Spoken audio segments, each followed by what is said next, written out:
My name is Amelia Carter, and last summer, I bought my father a brand new Mercedes-Benz for his 40th birthday. A week later, I returned it to the dealership while he laughed at a family barbecue I wasn't invited to. He said he didn't want to celebrate this year. Apparently, this year didn't include me. Have you ever done everything for someone, only to be treated like a ghost at your own father's party? Let me know where you're watching from in the comments and tell me, have you ever had to reclaim your power from the very people who were supposed to protect it? Let me tell you how my story started. Right there in our polished living room in Jacksonville, Florida, the soft clink of ice against whiskey glasses echoed under the warm ceiling lights of our family's living room, dressed to perfection for Dad's 39th. Beige velvet curtains drawn back. Glass coffee table spotless. A banner strung across the mantel. Happy 39, Marcus. And there I stood, Amelia Carter, the daughter who'd wrapped the gift no one saw. He laughed at one of Hannah's jokes, loud and full-bodied, the kind of laugh he used to save for my childhood performances. I'd spent a full month researching that watch. Elegant, solar-powered titanium casing, sapphire crystal face. It cost me nearly half my monthly income. He unwrapped it while chatting with Uncle Troy. Gave it a glance. A polite thanks, sweetheart. That was it. Meanwhile, Hannah handed him a novelty mug. #1 Grill. Dad and the room roared. Mom actually clapped. You're terrible, Han, Dad beamed. You know I hate attention, right? I leaned against the far wall, watching them pass around plates of sliders and deviled eggs I'd prepped that morning while Hannah slept in. I caught Nathan's eyes across the room. He gave me a small, tight smile like I see you, even if they don't. Happy birthday, Dad, I said when the room got quiet enough. He didn't look up, just nodded mid-sip. Hannah jumped in with another quip about their trip to Asheville and he was gone again, his gaze, his attention, the tiny sliver of acknowledgement. 3 hours later, we were in the car. Rain streaked the windshield like tears no one had the courage to shed. Nathan drove in silence, his fingers tapping the wheel in quiet rhythm. We didn't even turn the radio on. Didn't even look at the box, I finally said. The watch, Nathan's mouth tightened. I noticed. Mom saw it too, I said bitterly. But she just said, oh, a watch, that's nice, and kept pouring wine for Aunt Pam. We stopped at a red light. Outside, a kid was holding a drenched sign advertising car washes. Somehow that felt symbolic. I work overtime, I muttered. I plan everything, I host. I text reminders for appointments. I even rescheduled my dentist so I wouldn't miss today. Nathan reached over and gently squeezed my hand. Why is it, I said, staring straight ahead, that I do everything and I'm still invisible to them? The light turned green. We didn't move. They see you, Mel, he said quietly. They just don't value you, there's a difference. That hit harder than I wanted it to. I looked out the window, pretending to watch the rain. Back at our apartment, I placed the empty watch box back into the closet, tucked between old sweaters and good intentions. I didn't cry. I just stood there, with the silence roaring louder than any birthday cheer. This year I had tried so hard. Next year, maybe I'd try even harder, or maybe I'd do something else. The backyard was quiet, except for the creak of the old wooden swing swaying in the breeze. I sat cross-legged under the wide oak tree that had shaded our yard since I was a kid, its roots coiled like secrets in the soil. Nathan was next to me, sipping iced coffee, his long legs stretched out across the grass. I picked at a blade of grass, twirling it between my fingers. Do you think I'm overcompensating? Nathan looked over at me, squinting slightly in the sun. For what? For trying so hard with my family. I let the words settle between us. Trying to buy their love, maybe. He didn't answer right away, just watched me, his expression soft. No, he said eventually. You're not buying love. You're just trying to earn what should already be given. I nodded, lips pressed tight. I've been thinking about Dad's 40th. It's a big one, right? Round number, fresh decade. I want to do something different, bigger. Nathan set his drink down and leaned toward me, elbows on his knees. How much bigger are we talking? A car, I said, barely above a whisper. I want to buy him a car, he blinked. Like a model car? No. I looked up at the branches above us, light filtering through the leaves like a stained glass canopy. A real one, a nice one, something clean and classic. His old Camry's practically coughing up bolts. Nathan let out a low whistle. That's bold, you're serious? I nodded, suddenly shy about it. I've been picking up extra shifts at the clinic, doubling up on weekend coverage. I've saved about 6 grand already. And I was thinking if I borrow a little more, just until Christmas bonuses come in, I could make it work. His brow furrowed. Borrow from where? I hesitated. You. Nathan exhaled through his nose, not annoyed, just thoughtful. You know I'll lend it to you, he said. But Amelia, are you sure this is the hill you want to climb again, after how they treated you at the party? I know, I murmured. I know it doesn't make sense. But it's not about what they did last week. It's about what I need to do now. Maybe this is the moment Dad sees me differently. Maybe he finally realizes everything I do. My voice cracked. I need that moment, Nathan. He was quiet for a few beats. Then he reached over and laced his fingers through mine. If this gives you peace, I'll support you, you know that. Tears stung my eyes. I didn't let them fall. It's not about impressing them. Not really. It's about showing I'm enough. You already are, he said simply. But if you need the car to say it louder, then let's do it. I leaned my head on his shoulder, exhaling into the space between relief and fear. The wind rustled the leaves above us, carrying the scent of jasmine and sun-warmed earth, a moment of calm in the middle of chaos. We sat like that for a while, not talking, just existing. Eventually, I pulled out my phone and opened the list I'd been curating for weeks: dealerships, financing options, custom plate ideas. I showed him a photo of a pearl-white Mercedes sedan. He always wanted a Benz, I said softly. He used to say it was the one thing he'd never buy for himself. Nathan smiled faintly. Then maybe it's time someone else did. That night back at our apartment, I laid in bed staring at the ceiling fans spinning overhead, imagining the moment. Dad walking out of the house, the car parked in the driveway with a red ribbon on top, the shock on his face, the gratitude, the pride. I could hear his voice, "You did this for me." And me finally saying, "Yes, because I love you and I wanted you to know." It wasn't just a fantasy, it was a hope, a fragile, trembling hope, and I was clinging to it with everything I had. The glass doors slid open with a soft mechanical hiss, letting in a gust of warm air scented with new leather and something else, something expensive. The showroom on Bay Meadows Road gleamed like a jewelry box. Chrome trims, polished floors, crystal lighting overhead. I'd driven past this dealership a dozen times before, always thinking someday. Today I walked in with purpose. Nathan's fingers brushed the small of my back as we stepped inside. You ready for this? I glanced around at the showroom like I was holding my breath. I've never bought anything this big before. A salesman spotted us immediately, a tall man in his 50s with salt and pepper hair and an easy smile. His name tag read Elliot. He walked toward us like he already knew we weren't just browsing.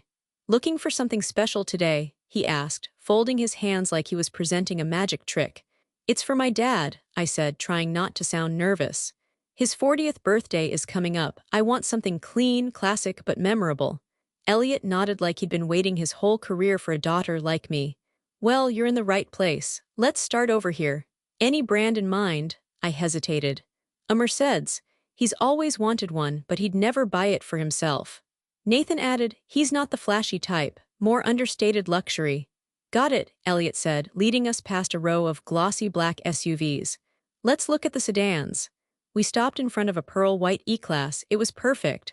Sleek lines, leather seats stitched like they belonged in a private jet, and the smell like confidence bottled and sold at premium. I circled the car slowly, fingertips grazing the side mirror, the door handle, the hood. This, I whispered. This feels like him. Nathan grinned. Yeah, this feels like you too. Elliot opened the driver's door and gestured for me to sit inside. I slipped in, running my hands over the wheel. My heart was thudding, fast but steady. He's going to lose it when he sees this, I said, almost to myself. He'll remember this for the rest of his life, Elliot replied, standing beside the door like some kind of proud uncle. Would you like to take a look at financing? I nodded, standing up slowly like the moment needed a breath before it moved forward. Inside the office, papers shuffled. Numbers were crunched. Down payments were discussed. Nathan sat beside me the whole time, his hand firm over mine when I hesitated. You don't have to prove anything to anyone, he said quietly. I know, I said, but maybe I just need him to see me for once. The final total came with a weight, but it didn't scare me. I had saved, borrowed, planned. Every shift I worked late, every night I skipped dinner and lived off granola bars. Every time I stayed quiet when Hannah's name came up instead of mine, it had led here. I want to include a custom plate, I told Elliot as I signed the last page. Just one word, ROOTS. Nathan looked at me sideways. Roots.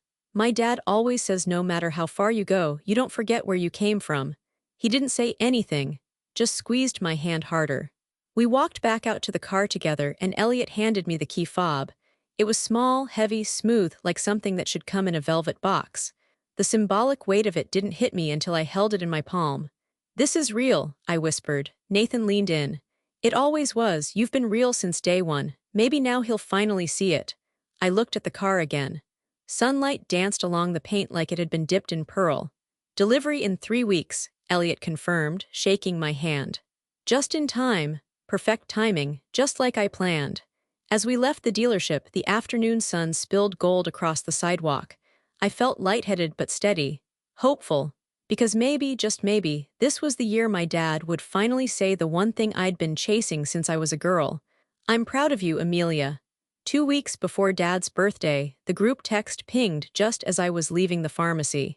I had just picked up the keychain I planned to tie to the ribbon on the car keys, a small silver tag that said thank you for being my first home. The message came from my dad, sent to the whole family chat. Dad, Marcus Carter. Hey everyone, I've decided not to do anything for my birthday this year. Please don't come by, I'll be busy. Just need a low-key day. Thanks for understanding. I stood on the sidewalk for a moment, blinking at the screen.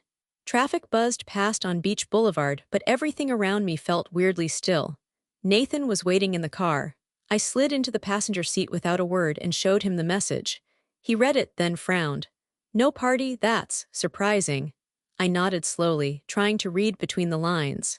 He's been talking about his 40th since February, even joked about renting a lake house with a grill big enough to fit a whole pig. And now he suddenly wants to be alone. Nathan shrugged, starting the engine. Maybe he'd changed his mind. People get weird about milestone birthdays. Maybe, I murmured, but something in my stomach twisted.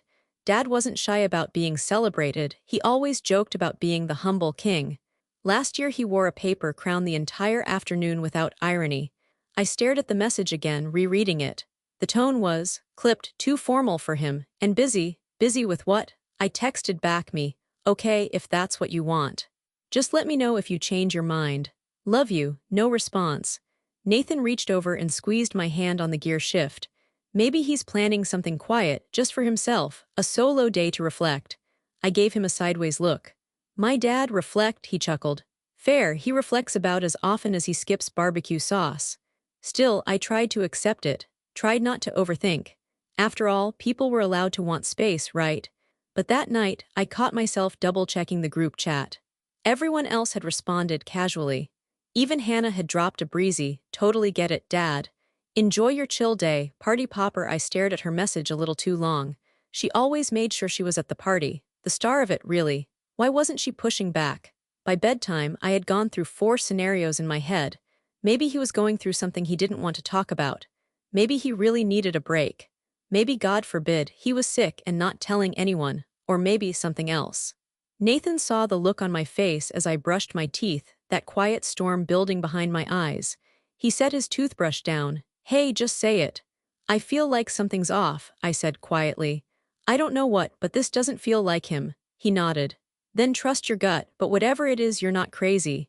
I gave a half smile, rinsed my mouth, and turned off the light. Still, I couldn't sleep. I lay there staring at the ceiling, picturing the Mercedes waiting at the dealership. The envelope with the final receipt tucked in my sock drawer. The velvet box on my dresser. The words Happy 40th already printed on the card I'd picked out. I had imagined him laughing when he saw the car, shaking his head, getting choked up, not sending a text that canceled everything before it could begin. I rolled onto my side and told myself not to take it personally. But deep down, I already had. The morning sun streamed through the blinds like nothing was wrong. A bright, cloudless Florida sky, the kind Dad always called good grillin' weather. I sat at the kitchen table, phone face down beside my tea. The velvet box rested in front of me, still open, the keys glinting under the light. It was his 40th birthday. I'd already tried calling 3 times. No answer. I scrolled through my texts again. Nothing new since his don't come over message from last week. No updates, no change of heart, not even a lazy thanks for understanding. Just silence. Nathan stepped into the kitchen, towel slung around his neck from his morning run. He clocked my expression instantly. Still nothing, I shook my head. He poured himself a glass of water, then came to stand beside me. His hand rested on my shoulder, warm and grounding. Maybe he's just sleeping in, he offered gently. Maybe, I tried to sound casual. It came out too tight. He looked down at the box on the table. You still want to give it to him? I don't know, I said quietly. I bought it for him, that doesn't change. Nathan sat down across from me, his hands folded, watching me like I was glass, and he was trying not to press too hard. Mel, I know you're trying to hold space for him to be, however he wants to be today, but you don't have to twist yourself into a knot to make his silence make sense. I sighed. It's not even that I expect a celebration. I don't need cake. I don't need thanks. I just thought he'd want to see me. Nathan nodded, leaning back. Wrap the box. Whether he ever opens it or not, that's on him, but you'll know you showed up. That was the thing about Nathan. He never pushed, just reflected my own words back to me in a way that made me braver. So I got up, walked to the hutch, and pulled out the ribbon I'd picked weeks ago. Red silk, not loud but rich. Intentional. I folded the tissue paper around the fob, tucked the ROOTS keychain alongside it, and placed them gently into the box. The click of the lid felt final, like a period at the end of a sentence I wasn't sure I'd finished writing. Then I carried it out onto the front porch, settling into the wicker chair by the door. I placed the gift on my lap and set my phone on the little side table. Every time it buzzed, I checked it. Spam text. Promotional ad. Weather alert. Never him. Hours passed like slow drips from a leaky faucet. The breeze was soft. Birds chirped. A neighbor across the street watered her hanging plants. Life moving on, but I sat there waiting. At noon, Nathan came out holding a steaming mug. Mint tea, he said, handing it to me. And a suggestion. I smiled faintly, taking the cup. Yeah, let's go out later, just the two of us. Nothing fancy. Burgers, beach, bad arcade games. Anything to remind you the day's not about who doesn't show up, it's about who does. I looked down at the box again. What if I'm overreacting? He tilted his head. Are you? I didn't answer. I couldn't. Look, he said, kneeling beside my chair so our eyes were level. I've watched you bend backward to make space for a man who rarely meets you halfway. This, he nodded toward the box. This was love, this was devotion, and if he chooses not to show up for that, it's not your failure, it's his. I swallowed hard. I wanted it to matter. Nathan reached up, brushing my hair gently behind my ear. It did. It does, maybe not to him, but to me. To anyone watching, you keep showing up with a full heart despite being handed crumbs. He smiled. That kind of love doesn't go unnoticed. The lump in my throat made it hard to answer. So I nodded, sipped the tea, tried to let his words settle somewhere inside me where they wouldn't break. That afternoon, I left the box on the coffee table. Still wrapped, still waiting. And we went out. Just me and Nathan.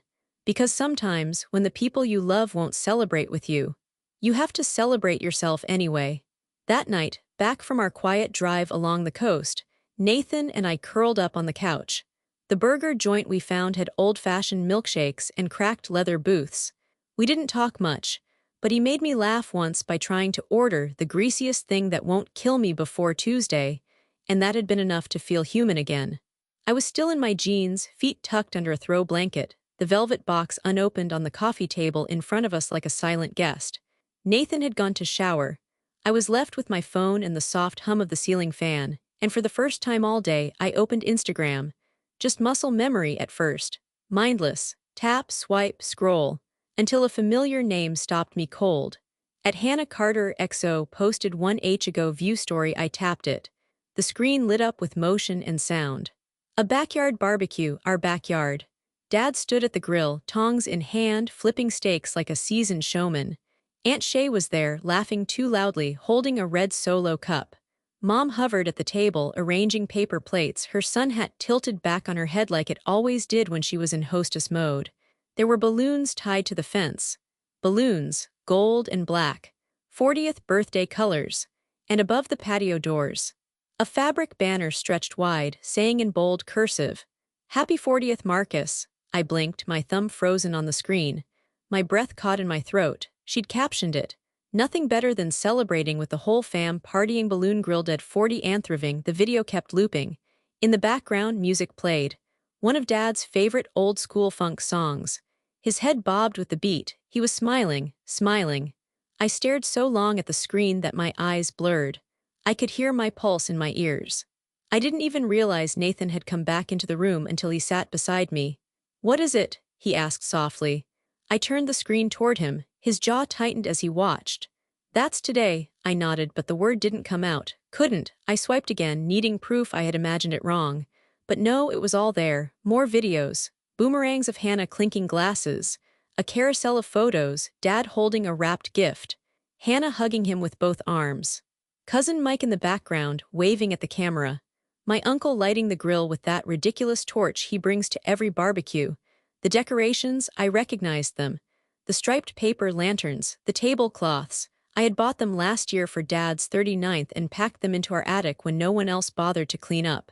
Those were my details. And now they were here. At a party I was told didn't exist. Nathan looked at me, his voice low. "They lied to you." I could only nod. My throat had gone dry. "It wasn't that he didn't want to celebrate," I whispered. "He just didn't want me there." Nathan didn't try to deny it. He didn't offer any silver lining. He just took the phone from my hand, set it face down on the couch cushion, and pulled me close. I let my head fall against his shoulder, but my eyes stayed wide open. I wasn't crying. I wasn't angry, not yet. I was something deeper. That kind of quiet where everything finally clicks into place, and none of it is good. The velvet box sat untouched, still tied in red silk.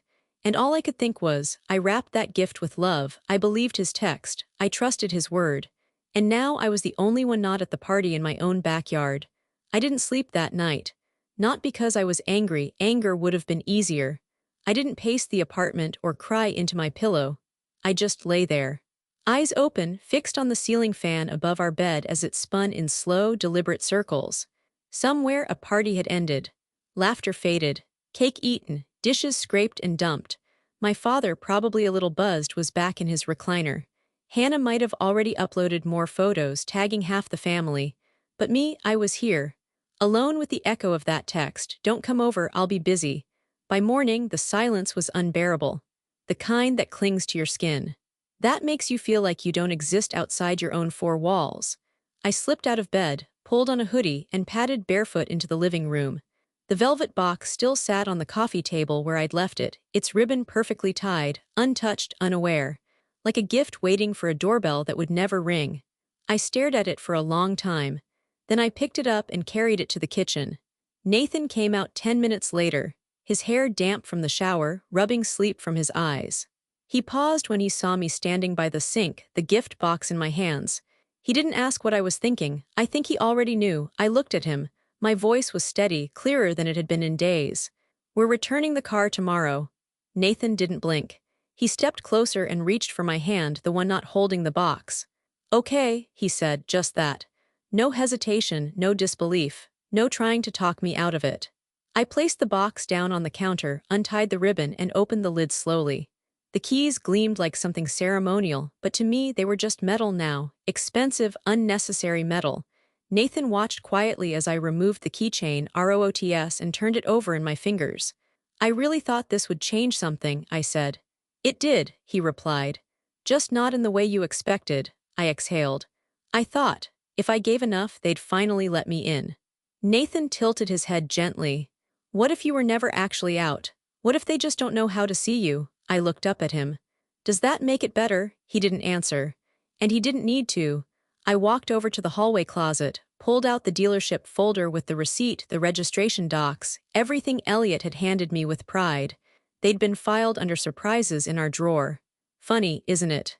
You can spend months planning a surprise for someone, only to be blindsided by one they've been hiding from you. I placed the documents back into the folder, closed it, then I wrapped the keys in the dealership pouch and set them on top. Nathan came behind me and rested his chin on my shoulder. His voice was quiet. "Let's get your money back," he said. "And your dignity." A small breath escaped my lips, half a laugh, half a sob. "Do they give refunds for years of trying?" He squeezed my shoulder. "No. But they give receipts. And this time you keep one."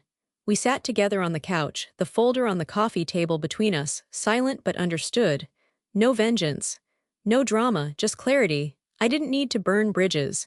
I just needed to stop building them alone. The next day, the sun was high and hot, casting sharp shadows across the polished pavement outside the dealership. Nathan and I walked side by side through the automatic doors, the folder clutched tight in my hand, the keys zipped inside their leather pouch. It was quiet inside, save for the distant hum of a vacuum and the low click of someone's dress shoes across the showroom floor. Elliot greeted us with a sympathetic smile, like he already understood something had shifted. "No problems with the return," he assured me as we sat down at his desk. "It'll take a few business days to process the refund, but you're well within the window, and I'll waive the restocking fee. I can tell this wasn't an easy decision." I smiled faintly. "Thank you for understanding." Nathan reached over and rubbed a slow circle on my back. I kept my hands folded in my lap, trying not to think about how just a week ago I'd sat in that same chair beaming with pride. "Can I ask what changed?" Elliot asked, not rudely, just curiously. I met his eyes, then glanced at Nathan and replied, "Let's just say the surprise wasn't mutual." Elliot nodded, saying nothing more, and turned to his computer. I was grateful for that. While he typed, I stood up to stretch my legs. The showroom windows overlooked the lot, where rows of cars gleamed under the sun. As I turned to walk past the front reception, I spotted a familiar figure near the SUV display. Curly auburn hair, wedge sandals, flowy blouse, Aunt Lydia. I blinked. Was I imagining things? But then she turned, eyes lighting up when she saw me. "Amelia," I forced a smile and walked over. "Hi, Aunt Lydia, didn't expect to see you here." "Same, I'm car shopping," she laughed, tapping the hood of a slate blue SUV. "Terry's finally letting me replace the family dinosaur." I nodded, a little surprised. "That's great, you're upgrading." She leaned in, eyes twinkling. "But more importantly, what about you? Don't tell me you're here buying another car." I let out a weak laugh. "No, actually, I'm returning one." She raised an eyebrow. "Oh, it was a gift," I said carefully. "That didn't quite land." "Oof," she said, wincing in sympathy. "I hate that." Then she tilted her head, her tone light. "Is this about Marcus's birthday?" My stomach twisted. "You heard. Of course, Hannah posted a whole album. Looked like everyone was there except his." She trailed off. Her eyes flicked across my face and softened. "I didn't realize you weren't invited." I nodded once, tightly. Lydia glanced at the paperwork in my hand. "And this was his birthday gift." "A Mercedes," I said, and suddenly the words felt absurd. "I was going to surprise him. I saved for months." She stared at me, stunned. "Amelia, that's incredibly generous." I swallowed hard. "I guess too generous." She reached out and touched my arm gently. "Sweetheart, I know things aren't always balanced in your family. You've carried more than your share." I smiled bitterly. "Yeah. Like the mortgage payments, right?" She tilted her head. "What do you mean?" I blinked. "You know, I've been covering part of their mortgage for the last couple years, helping them stay afloat. It's not a big deal, just small automatic transfers every month." Lydia's face froze. She slowly pulled her sunglasses down over her eyes and said carefully, "Amelia, their house was paid off years ago." My heart skipped. "What?" "I mean it," she said, lowering her voice. "They paid off that mortgage in full 2018, I think. I remember because your dad made a toast about it at that 4th of July barbecue." I stared at her. Words jammed up in my throat. But I shook my head. "They said they were behind, that it was temporary, that I was helping cover interest." "Sweetheart," Lydia said softly, "they haven't had a mortgage in years." The air around me seemed to thicken. My hands grew cold. I had been sending money, every month, because they told me they were struggling, because they made it sound like the house was in jeopardy, like I was the only one keeping it from slipping away. But it had already been theirs, paid off, secure, all this time. Nathan appeared beside me, sensing the shift. "Everything okay?" I looked at him, then at Lydia, and finally down at the paperwork in my hand. Something inside me cracked, not loud, not violent. Quiet. Like a porcelain cup slowly splitting down the middle. "They lied," I said. Nathan touched my back gently. "About the party?" I shook my head. "About everything." Back home, I didn't speak for the first hour. Nathan didn't press me. He just handed me a glass of water, then quietly took the returned car paperwork and slipped it into our filing cabinet like it was any other bill. I sat at the edge of the bed, shoes still on, staring at nothing. I wasn't numb this time. I was done. No more guilt. No more trying to earn my place at a table where the chairs had been quietly pulled away. I had a different kind of clarity now, the kind that makes you stop asking why and start saying enough. I stood up, walked to the kitchen counter, and pulled out the little gray notebook where I kept every login and password, the one marked family stuff. I opened my laptop. One by one, I logged into each account. Electric bill. Gone. Their water provider, cancelled. Internet, done. My mother's streaming service, tied to my card, removed. Then finally the monthly transfer labeled Carter Mortgage, $450. The one I'd never missed, not once, for almost 3 years. I hovered over the cancel auto payment button for a long breath. I thought about the text from Dad, "Don't come over, I'll be busy." I thought about the party, the photos, the banner, my decorations, my place erased. Then I clicked, confirmed. Nathan leaned against the doorframe, arms folded, watching me. "You sure?" he asked gently. I nodded. "I've been paying for a lie, that ends tonight." He walked over and kissed the top of my head. "You don't owe them anything." "I know," I said quietly, but I needed to feel it, not just say it. I closed the laptop, closed the notebook, and then for the first time in years felt the air shift around me. Like a weight had been lifted, a cord cut. They don't even know yet, I thought, but they would. The call came the next afternoon. I was chopping vegetables for dinner when my phone lit up. "Dad." I let it ring twice before answering. "Hey," I said, cool and calm. "Hey, baby girl," he said as if nothing had happened. "Just wanted to check in, had a great birthday yesterday. Family came by, you probably saw the pictures." I kept chopping. "I did," he chuckled, like that made it all okay. "Anyway, I was thinking, if you've got something planned, don't wait too long to spring it on me. You know I hate suspense." I paused, knife hovering above a carrot. "Something planned," I repeated. "Yeah," he said lightly. "The big surprise. Hannah said you were being mysterious lately. You know, I figured it's probably something huge. You've always had a flair for big gestures." I wiped my hands on a towel and walked into the living room. "I did have a surprise," I said, settling onto the couch. "But it's already been delivered." There was a beat of silence. "Oh, what is it?" "Your present," I said evenly, "is your mortgage." Another pause. "What?" "You get to pay it yourself now," I said, folding one leg over the other. "Every bill, every service, your name, your responsibility. I've been carrying it for years, and I just found out the house was paid off in 2018, which means you've been letting me throw away money for nothing." His voice changed, defensiveness creeping in. "Now hold on." "No," I interrupted, voice sharper now. "You lied, you manipulated me. You said you needed help and I believed you, because you were my father, because I thought helping meant love. You don't understand." "I understand enough," I said. "I know you looked me in the eye and let me keep sending money while you were throwing backyard barbecues and laughing with the people who helped you keep secrets from me." "Amelia, you're being dramatic." I smiled coldly. "And you're being exposed." His voice dropped an octave, the warmth gone. "You think you're punishing me. You're only hurting yourself." "No," I said, "I'm protecting myself, there's a difference." There was a long silence, and then like clockwork, "You don't mean this." "I do. You're going to regret cutting off your own family."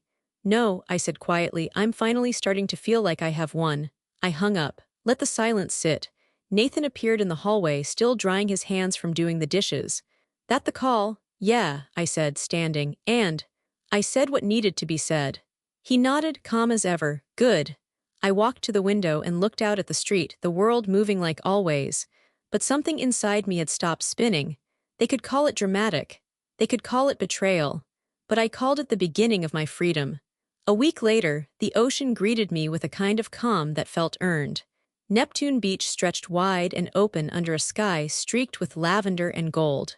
The salty air tangled in my hair, and the bonfire we built crackled softly as dusk settled in.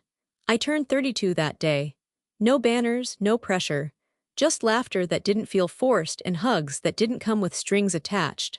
Nathan sat beside me on the sand, one arm around my waist, barefoot, grinning as he told some half-true story about us trying to pitch a tent during a storm in the Keys. Across from us, Aunt Lydia was laughing so hard she had to wipe tears from under her sunglasses. And next to her, my two oldest friends, Sierra and Jazz, were passing around a plate of cupcakes, already singing a second round of Happy Birthday because Lydia insisted the first one was off-key. "I told you she doesn't like frosting roses," Jazz teased, shoving a pink swirled cupcake into my hand. I laughed. "You're lucky I like you more than cake." The flames flickered between us, catching in their eyes, their smiles, their open-hearted presence. There was no one here who needed convincing to love me, no one here who kept me in the shadows. And as the sun slipped lower, casting molten light across the horizon, I took out my phone. I snapped a photo, Lydia mid-laugh, Nathan leaning into me, Sierra and Jazz with arms linked and crumbs on their chins. I posted it. Caption, "Only the closest people." Water sparkles, fire birthday, no tags. No drama. Just truth. I didn't look at who viewed it, I didn't care. I felt something I hadn't in years on my birthday, joy without performance. Peace without pretending. Nathan leaned in and kissed the side of my head. You okay? I looked at him, then back at the fire. Yeah, I said. For the first time in a long time, I really am. And I meant it. No calls from Dad. No texts from Hannah, and I didn't miss them. Not even a little. The fire had died down by the time we packed up. Sand clung to my jeans, and my cheeks ached in the best way from hours of real laughter. Nathan drove us home with the windows cracked open, letting the salt air blow through the quiet. I showered as soon as we got back, letting the warm water rinse away sunscreen, sweat, and any lingering tension. But just as I stepped out, I heard my phone vibrating on the bathroom counter over and over again. 5 missed calls. All from Dad. 3 more right after from Hannah. I stared at the screen, still damp towel wrapped around me, heart suddenly quiet in my chest. I didn't need to answer to know what this was, but I did anyway. I dried my hand on the towel and picked up the phone. Hello, I said flatly. Amelia. My father's voice was sharp, clipped. What the hell is this post? I stayed silent. That caption, only the closest people, really, he went on. You post that on your birthday after ghosting us for mine. I bit down on the laugh that almost escaped. Ghosting you, I repeated. You told me not to come over. That's not the point, he snapped. You knew we were having something, you saw the photos, and instead of talking to me you pull this petty stunt online. Petty, I echoed. You lied to me about your birthday, about the mortgage, about needing help, but I'm the one being petty. Watch your tone, he warned. No, I said, calm as glass. I think it's time you watched yours. There was a pause, like he didn't know what to do with my evenness. Then came the sigh, the one that always came right before he turned the guilt inward. You've always been dramatic, Amelia, sensitive, you take things so personally. I sent you thousands of dollars over the years, skipped vacations, skipped nights out, said no to things I wanted so you could keep pretending I was just a safety net you never had to thank. He was quiet. And then, from the other end of the line, so that's it. You're done being part of this family over a misunderstanding. I almost laughed. A misunderstanding, I repeated. Is that what you call manipulation now? Amelia, I'm not yelling, I'm not crying, so I think that's what's throwing you off. Another call beeped in. Hannah, I ignored it. I posted the truth, I said. It wasn't a message to you, it was a message to myself, and I'm not sorry. His voice shifted then, colder, defensive. You think you're so righteous, like you're above everyone now. You wouldn't even have half of what you have if it weren't for this family. Exactly, I said. You taught me everything I know about love being transactional, so I'm just honoring the lesson. And then I hung up. The phone buzzed again almost immediately, this time a FaceTime from Hannah. I let it ring. Then declined. 30 seconds later, she sent a voice message. I hit play. Her voice was sharp, the smile stripped from it. Seriously, after everything we've done for you, you go and post that. What kind of sister does that? You're acting like you're some victim. You chose to give us money, no one begged. And now you're trying to humiliate us online. Grow up, Amelia. I stared at the waveform moving across the screen. Then hit delete. I opened the contact list, tapped on Dad, blocked, then Hannah, blocked. No fury, no fire, just a door clicking shut. Nathan appeared in the doorway, towel around his neck, sensing the shift. That was them, he asked. Yeah, I said, setting the phone down. They wanted answers. He stepped closer. Did you give them any? I nodded once. Enough to end it.